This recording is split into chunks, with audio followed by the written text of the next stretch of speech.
लखनऊ का JPNIC centre एक ऐसा प्रोजेक्ट जो कभी अखिलेश यादव के ड्रीम प्रोजेक्ट के तौर पर पहचाना गया, लेकिन सत्ता बदली और इसकी कहानी भी वहीं से बदल गई।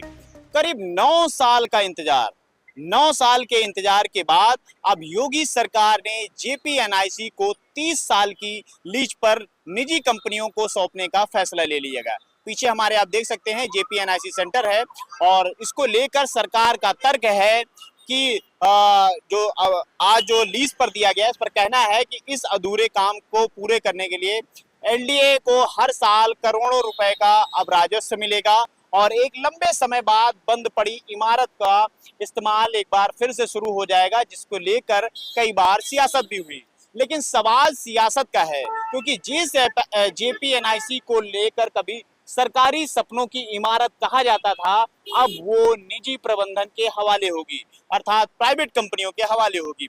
अखिलेश यादव ने सरकार पर हमला बोलते हुए कहा कि भाजपा सरकार है या फिर ये एक दुकानदार है जो हर चीज को सिर्फ बेच रही है। अब सरकार के सामने चुनौती है कि सिर्फ जेपीएनआईसी को चलाने की नहीं, बल्कि ये भरोसा भी कायम करने की है कि ये फैसला विकास के लिए है, राजनीतिक विरासत को किनारे लगाने के लिए नहीं है। और ये इस पर निगाहें तमाम राजनीतिक पार्टियों की रहेगी, खासकर समाजवादी पार्टी की, क्योंकि जेपीएनआईसी की कहानी में इमारत तो 18 मंजिलें हैं, लेकिन इसकी सियासत भी उससे कहीं ज्यादा ऊंची है। हर साल जब जेपी का जन्मदिन आता है तो सियासत गर्म हो जाती है। अखिलेश यादव को गेट फांद कर कर जाना पड़ता है और जाकर जयप्रकाश नारायण को माल्यार्पण करना पड़ता है। कभी कभी उनके घर के बाहर बैरिकेडिंग लगा दी जाती है।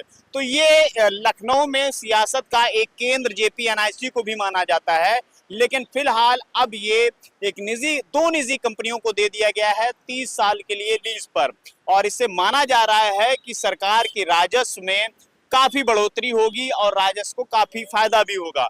फिलहाल उससे आम जनता को कितना लाभ मिलता है, इस बिल्डिंग का आम जनता को कितना लाभ मिलेगा, ये तो आने वाला समय बताएगा। लेकिन इतना जरूर है कि जेपीएनआईसी को लेकर अब सियासत गर्म हो गई है और आरोप प्रत्यारोप का दौर चालू हो गया है। एक तरफ भाजपा की तरफ से आरोप लगाए जा रहे हैं कि इसमें भ्रष्टाचार की नींव है, इमारत है, तो दूसरी तरफ विपक्ष का आरोप है कि जेपीएनआईसी को बर्बाद कर दिया गया। करोड़ों की लागत से बना हुआ ये आम आदमी का पैसा था, लेकिन सरकार ने अपने हठ धर्म की वजह से इसको शुरू नहीं किया, इसको आगे नहीं बढ़ाया, जिसके कारण करोड़ों की लागत से ये बना प्रोजेक्ट आज भी धूल मिट्टी खा रहा है। कैमरा पर्सन के साथ साहबदीन यादव, जेएमडी न्यूज, लखनऊ।